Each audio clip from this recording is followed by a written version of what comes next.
Bismillahirrahmanirrahim. Assalamualaikum warahmatullahi wabarakatuh. Alhamdulillahirabbil alamin wa bihi nasta'inu ala umuri dunya waddin. Asyhadu an la ilaha illallah wa asyhadu anna Muhammadar Rasulullah. Raditu billahi rabbah wa bil islami dina wa bi Muhammadin sallallahu alaihi wasallama nabiyya wa rasulah. Rabbi shrah li sadri wa yassir li amri wahlul 'uqdatam min lisani yafqahu qawli. Ibu-ibu yang sangat kami banggakan, Jamaah Aisyah seluruh Kota Malang, puji syukur kehadirat Allah Subhanahu wa taala, kita masih diberi Allah untuk menikmati Ramadan. Berkah yang luar biasa di bulan suci Ramadan ini, mari kita manfaatkan bersama. Selawat serta salam semoga tetap tercurahkan kepada junjungan kita Nabi besar Muhammad sallallahu alaihi wasallam. Kali ini saya diamanai untuk menyampaikan terkait dengan MKCH. Apa sih sebenarnya MKCH itu? Apa Bu singkatannya? M-nya itu matan, K itu keyakinan, C cita-cita, H hidup, ya. Nah, matan, keyakinan, cita-cita, hidup. Muhammadiyah. Ya. Jadi kalau kita sudah sebagai warga Muhammadiyah, maka ini harus dipahami. Tidak itu saja, tetapi yang terpenting adalah bagaimana kita mengaplikasikannya dalam kehidupan sehari-hari. Ya, matan, isi. Ya, kita bermuhammadiyah itu, kenapa kita bermuhammadiyah? Untuk apa? Nah, ini harus tuntas dari awal, Ibu. Ibu-ibu kenapa bergabung di Aisyah? Kenapa ingin menggerakkan Muhammadiyah, baik di ranting mau di cabang? Ya, kenapa ibu-ibu, barangkali ini ada juga bapak yang mendengarkan, memutuskan untuk memilih Muhammadiyah sebagai jalan hidup untuk jalan dakwah. Nah, ini harus tuntas dari awal. Sehingga ketika beraktivitas, ketika kita sudah diamanai menjadi pimpinan, ini sudah tidak ada lagi perdebatan, gejolak dalam hati antara keraguan, datang kajian, datang rapat dengan enggak, itu sudah tidak ada persoalan-persoalan lagi. Ini harus dituntaskan di awal. Ya, salah satunya apa? Salah satunya memahami apa garis-garis yang harus difahami sebagai warga Aisyah. Terkait ideologi, maksudnya apa? MKCH ini hanya bagian kecil dari kepribadian seseorang untuk bergerak, menggerakkan Aisyah.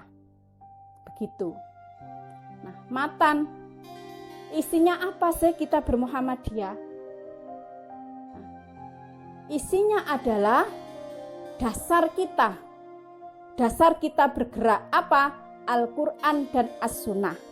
Maka itu sebagai warga Aisyah, sebagai pimpinan, apalagi umumnya sebagai umat Islam, kalau tidak paham terkait dengan isi yang harus kita jalankan, maka juga efeknya akan sangat buruk sekali. Karena itulah kenapa kita itu selalu diajak mengaji dan mengkaji, mulai dari ranting, cabang, daerah, wilayah, pusat. Apalagi di era pandemi ini luar biasa. Mulai pagi sampai mau pagi lagi Zoom tidak berhenti-berhenti. Semangatnya yaitu agar kita mengetahui betul apa isi kandungan Al-Quran dan As-Sunnah sebagai satu-satunya langkah, sebagai satu-satunya acuan, sebagai satu-satunya pedoman kita untuk melangkah dalam kehidupan pada sisi manapun berada.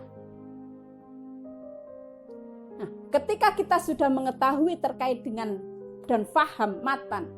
Ya, mengaji dan mengkaji terus. Itu makanya ada perempuan mengaji itu, ya sekarang digerakkan itu.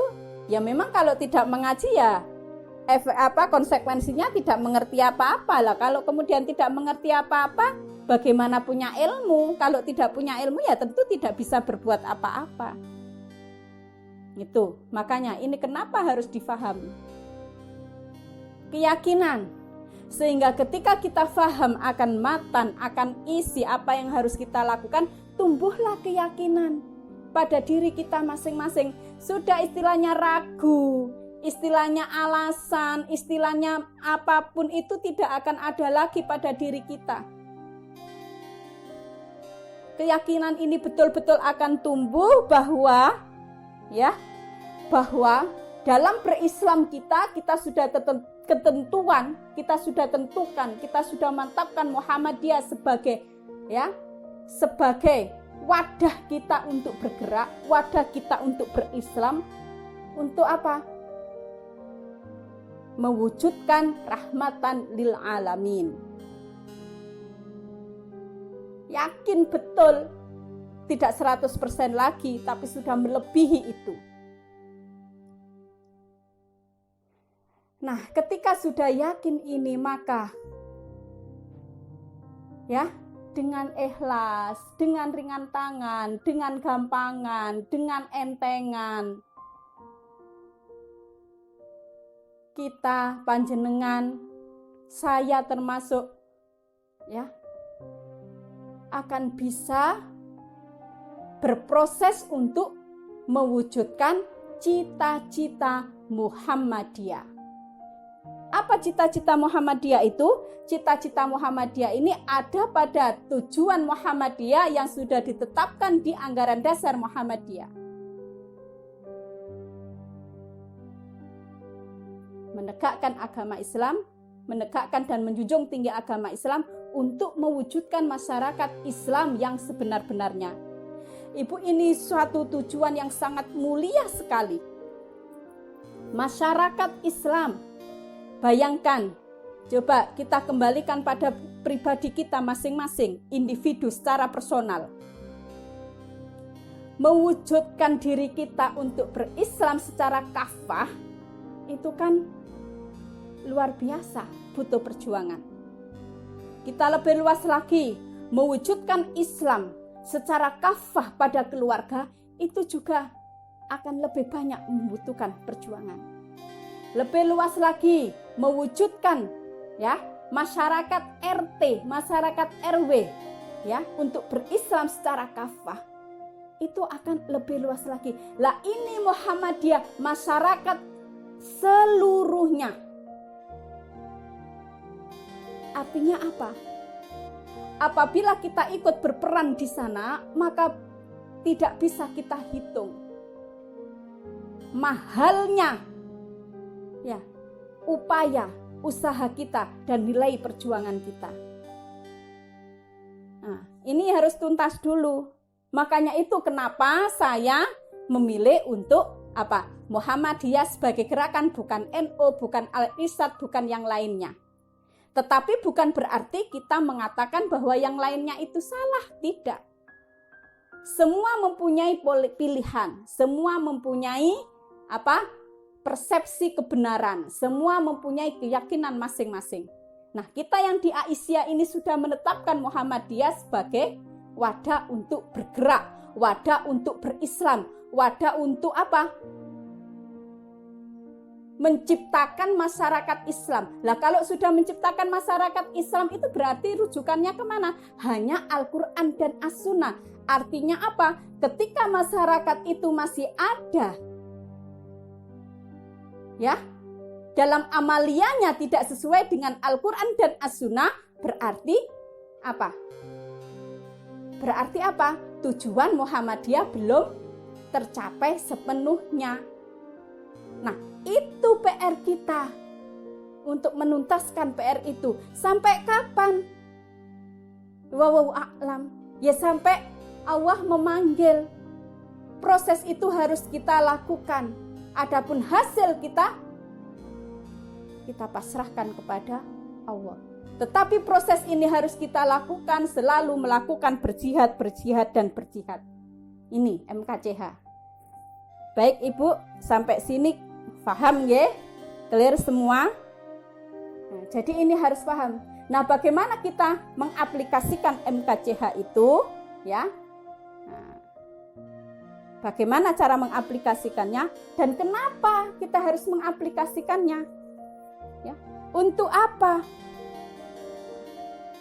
Seperti yang dikatakan pada surat Ali Imran sebagai ayat perjuangan, A'udzu billahi minasyaitonir rajim wal takum minkum ummatun yad'una ilal khairi wa ya'muruna bil ma'rufi wa yanhauna 'anil munkar wa ulaika humul muflihun. Ini ayat sudah hafal semua. Ya.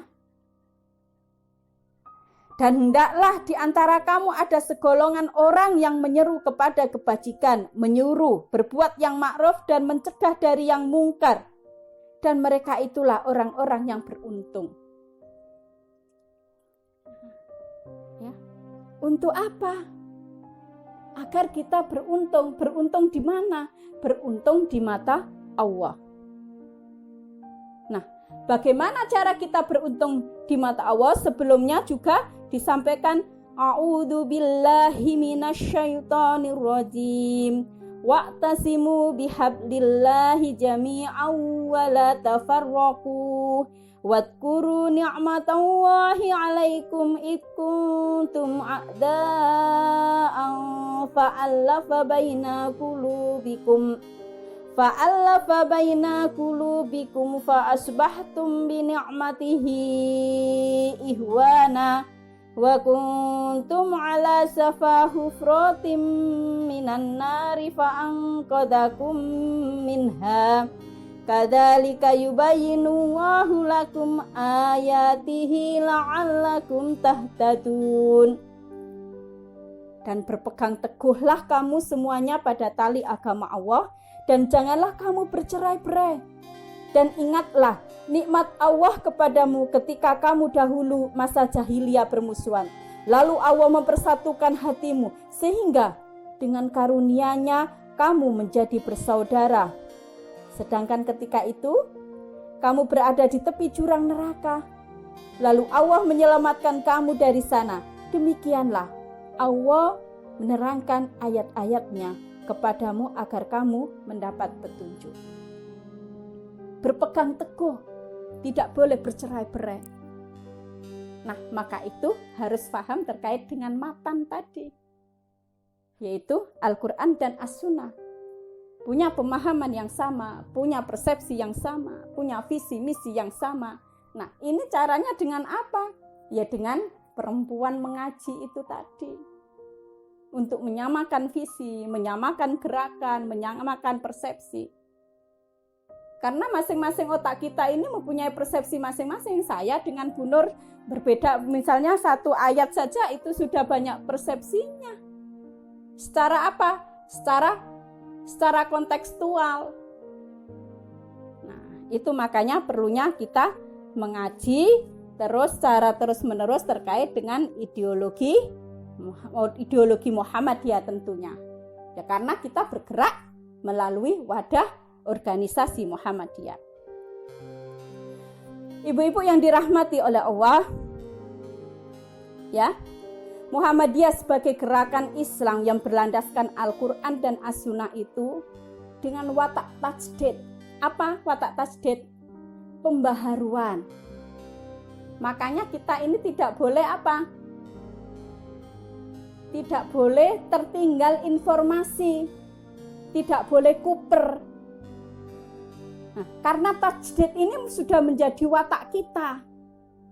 Update informasi, semua kajian-kajian tarjih itu kan selalu, kajian-kajian itu kan selalu ada perkembangan-perkembangan. Ya. Nah, ini kita harus update terus. Ya, itu. Dalam melaksanakan dakwah Islam, amar ma'ruf nahi mungkar di semua bidang. Upayanya untuk apa? Seperti yang saya sampaikan tadi, yaitu mewujudkan Islam sebagai rahmatan lil alamin, yang merupakan juga tujuan Muhammadiyah, Islam yang sebenar-benarnya. Nah, sebagai gerakan Islam, dakwah amar ma'ruf nahi mungkar itu memiliki misi. Yang pertama yaitu menegakkan keyakinan tauhid yang murni sesuai dengan ajaran Allah Subhanahu wa taala yang dibawa oleh para rasul sejak Nabi Adam alaihissalam hingga Nabi Muhammad sallallahu alaihi wasallam. Ya. Pemurnian agama, ya. Tauhid. Ya. Hanya kepada Allah. Tidak ada lainnya, tidak menyekutukan yang lainnya.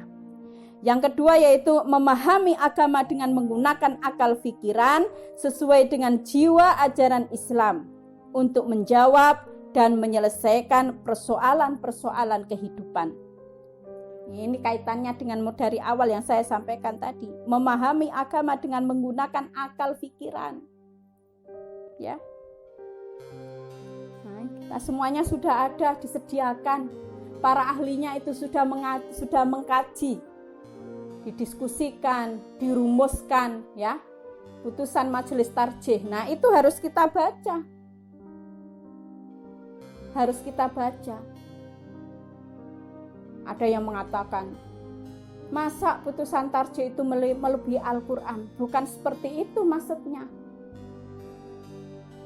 Putusan majelis tarjih itu bagian dari apa? Penerjemahan yang ada di Al-Quran dan As-Sunnah dirumuskan menjadi sebuah putusan, dan itu untuk memudahkan kita melangkah. Makanya untuk tataran pimpinan sebenarnya, ya, terkait kemudian jumlah sholat taraweh, terkait dengan puasa sunnah, nah, ada enggak puasa Rajab dan sebagainya, itu sebenarnya sudah harus tuntas semua. Karena semuanya sudah terbahas dengan jelas dan gamblang. Lah, kenapa pimpinan yang dituntut? Dia namanya saja pimpinan. Bagaimana akan menyampaikan kepada anggotanya, bagaimana menyampaikan kepada masyarakat sekitar? Nah, tentu harus betul. Kalau tidak betul, maka pertanggungjawaban kita pada Allah Subhanahu wa taala, Sang Pencipta kita. Yang ketiga yaitu menyebarluaskan ajaran Islam yang bersumber pada Al-Quran sebagai kitab Allah terakhir dan sunnah Rasul untuk pedoman hidup umat manusia.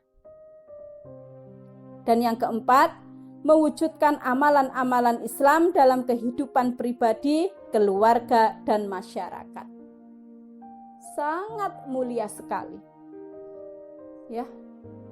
Jadi sebelum kita untuk bisa memperlebar sayap kita kepada keluarga, kita tuntaskan pribadi dulu. Ketauhidan kita, akhlak kita, pengetahuan kita, dan apakah kita sudah mampu mengimplementasikan dalam kehidupan sehari-hari. Apakah kita pribadi, saya, sudah menjadi teladan bagi yang ada di sekitar, anak-anak, suami, tetangga, saudara. Inilah kenapa setiap usai kajian itu kita selalu diingatkan watawasau bil haq watawasau bis sabr. Untuk selalu mengingatkan dalam kebenaran dan juga selalu mengingatkan dalam kesabaran. Karena luar biasa. Apalagi yang duduk di pusat, di wilayah, di daerah, di ranting itu persoalannya itu juga banyak. Punya anggota 10 dengan 10 persoalan. Nah, anggotanya lebih banyak, maka juga akan beragam banyak persoalan. Nah, ini kalau tidak ditunjang dengan kuatnya tauhid, ya, nah, ini akan mudah goyah. Ibu-ibu yang dirahmati oleh Allah, secara umum tujuan dan arah gerakan Muhammadiyah adalah satu apa? Mempergiat dan memperdalam, ya, agama Islam untuk mendapatkan kemurniannya dan kebenarannya. Jadi terus diselidiki, terus dikaji. Agar benar-benar yang kita lakukan itu memang sebenar-benarnya. Itu. Nah, itu tugas majelis tarjih dan tugas majelis tarjih yang masuk di situ, dan kita kita yang mengerti seperti yang kayak Bu Nur Aini, Bu Rukmini itu kan sudah bunyai-bunyai ini bisa memberikan masukan, itu bisa.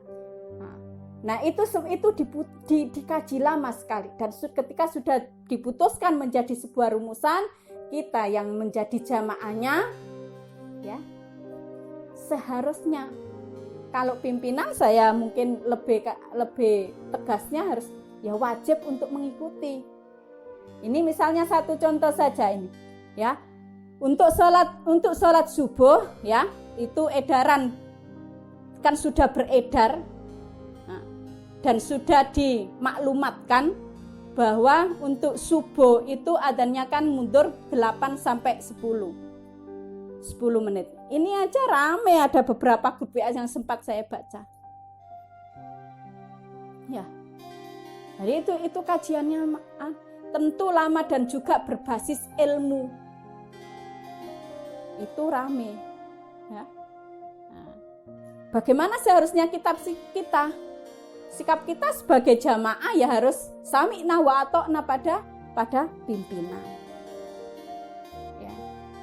Kemudian yang kedua, memperteguh iman, menggembirakan dan memperkuat ibadah serta mempertinggi akhlak. Yang ketiga, memajukan dan inovasi dalam bidang pendidikan serta memperluas ilmu pengetahuan, teknologi dan penelitian. Kemudian mempergiat dan mengembirakan tabligh, menggembirakan dan membimbing masyarakat untuk membangun dan memelihara tempat ibadah dan wakaf, meningkatkan harkat dan martabat kaum perempuan menurut tuntunan agama Islam. Membina dan menggerakkan angkatan muda sehingga menjadi kader Muhammadiyah, kader agama, dan kader bangsa. Ini nomor 7, coba perhatikan. Luar biasa mulia cita-citanya. Membina. Tidak cukup membina ibu-ibu, tapi harus apa? Menggerakkan angkatan muda sehingga menjadi kader Muhammadiyah, kader agama, dan kader bangsa. Membina dan menggerakkan. Siapa yang kita bina, siapa yang kita gerakkan? Angkatan muda. Siapa angkatan muda itu? Maka seperti yang saya sampaikan, tuntaskan pada pribadi dulu. Kalau kita, saya, maka kita tuntaskan anak-anak kita. Bagian dari angkatan muda, yang usia NA, yang usia pemuda, yang usia IPM, yang usia IMM, yang usia HW, ada yang tapak suci, di ortom-ortom itu. Ini kita tuntaskan dulu. Mari kita gerakkan semuanya. Anak-anak itu kalau kita tidak bergerak untuk mengajak itu, banyak yang kemudian mengeluh, susah, bagaimana caranya? Saya selalu katakan, yang mengerti anak kita itu adalah kita sendiri, ibunya masing-masing. Lalu kalau ibu tidak mengerti, bagaimana cara membujuk, bagaimana cara merayu, bagaimana cara merangkul, ini ibu yang dipertanyakan. Karena yang sangat paham anak itu orang tuanya sendiri. Tanggung jawab ini berat, tapi akan ringan bila kita melakukannya dengan ikhlas, dan ini menjadi sudah menjadi kepribadian kita. Memang itu kita sudah sadar, sangat sadar, memang tugas kita mengajak mereka untuk aktif supaya bisa menjadi kader Muhammadiyah, kader agama, dan kader bangsa. Yang ke-9, membimbing masyarakat ke arah perbaikan kehidupan dan penghidupan ekonomi sesuai dengan ajaran Islam. Kemudian menggerakkan dan menghidup suburkan amal tolong-menolong dalam kebajikan, kesehatan, sosial, dan pengembangan masyarakat. Memberikan pelayanan informasi kepada masyarakat tentang kiprah Muhammadiyah, mendokumentasikan kegiatan amal usaha Muhammadiyah serta Aisyah, dan serta mengembangkan pustaka, lingkungan sekolah atau amal usaha, dan keluarga Muhammadiyah. Merespon perkembangan sosial politik yang berkembang di tengah masyarakat. Ini ya. Jadi apa yang harus dilakukan? Itu tadi semua sudah saya sampaikan ya. Sementara secara rinci tujuan dan arah perjuangan Muhammadiyah meliputi ya tadi bidang apa? Akidah, ibadah, akhlak, dan muamalah duniawiyah. Ibu-ibu yang sangat saya hormati, saya kira terkait dengan hal-hal itu juga sudah kita banyak pelajari ya, kita luar biasa majelis tabligh kita itu ya. Hampir tiap hari itu ada kajiannya. Semuanya berharap bisa aktif termasuk saya pribadi. Nah, kemudian kalau memang barengan, mari kita yang kemudian sering tertinggal dengan pengajiannya itu bisa mengejar. Dengan cara apa? Iqra, membaca. More and more, lebih banyak lagi. Ya. Kemudian untuk apa? Menguatkan akidah. Kemudian untuk apa lagi? Mengistiqomahkan ibadah kita. Ya. Karena itulah satu-satunya jalan yang bisa membuat kita semua kuat, yang tetap bisa membuat kita semua bersama-sama. Baik ibu-ibu yang sangat saya banggakan, mungkin itu yang dapat saya sampaikan. Semoga ada manfaatnya. Kita bisa bersama-sama mengimplementasikan MKCH, Matan Keyakinan Cita-Cita Hidup Muhammadiyah. Kita semua semoga bisa juga ya, bisa menggerakkan di semua lini. Kita bisa menggerakkan di semua lini yang ada di tengah masyarakat, yang dibutuhkan masyarakat. Sehingga eksistensi kita ini yang sudah diakui oleh masyarakat luas, bisa juga diakui oleh masyarakat yang paling dekat dengan kita, keluarga, masyarakat sekitarnya. Ya. Sehingga kebesaran kita itu tidak hanya terlihat pada data-data saja, pada data-data angka saja, tetapi real yang kita lakukan adalah menggerakkan untuk bermuhammadiyah secara istiqomah. Kurang lebihnya mohon maaf. Nasrun minallah wa fathun qarib wa basyiril mu'minin. Wassalamualaikum warahmatullahi wabarakatuh.